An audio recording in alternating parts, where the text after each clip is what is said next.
Alors qu'elle était bien partie pour devenir l'une des prochaines icônes du R&B au début des années 2000, la jeune chanteuse connue sous le nom d'Aaliyah a connu un destin tragique. Après avoir tourné le clip de sa chanson Rock the Boat, la musicienne de 22 ans, qui exerçait également les professions d'actrice, de danseuse et de mannequin, est morte dans un crash d'avion aux Bahamas le 25 août 2021. Malgré son jeune âge, Aaliyah a laissé derrière elle un énorme héritage musical, avec pas moins de 32 millions de disques vendus à travers le monde, mais également une famille en deuil. Alors que le 20e anniversaire de sa mort approche à grands pas, la journaliste Cathy Anadoli vient de publier une nouvelle biographie de la chanteuse, intitulée « Baby Girl, Better Known as Aaliyah », dans laquelle elle dévoile un témoignage choc sur les circonstances de la disparition d'Aaliyah.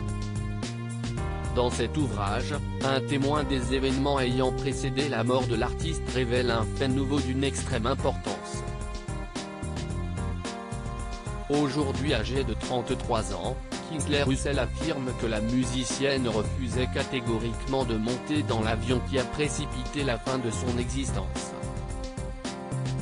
Mort d'Aaliyah, le pilote de son avion était sous l'emprise de l'alcool et de la cocaïne lors de l'accident. Aaliyah s'était montrée très inquiète concernant la vétusté de l'appareil en question, et aurait exprimé son désaccord auprès de ses collaborateurs. Kingsley Russell assure par ailleurs que la chanteuse aurait été transportée inconsciente dans l'avion, après avoir reçu un somnifère.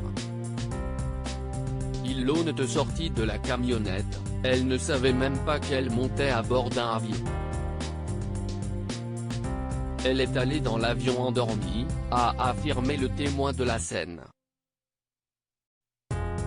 Au final, le pilote de l'avion n'est pas parvenu à prendre de l'altitude, en raison de la mauvaise répartition du poids dans l'appareil, qui s'est par conséquent écrasé quelques centaines de mètres plus loin, sans laisser aucun survivant. De plus, selon un rapport toxicologique datant de 2002, le pilote de l'avion aurait falsifié sa licence, tout en étant sous l'influence de l'alcool et de la cocaïne au moment de l'accident. Pour sa part, Aaliyah a souffert de graves brûlures sur tout le corps, et d'un important traumatisme crânien, selon les conclusions d'une autopsie pratiquée sur son cadavre.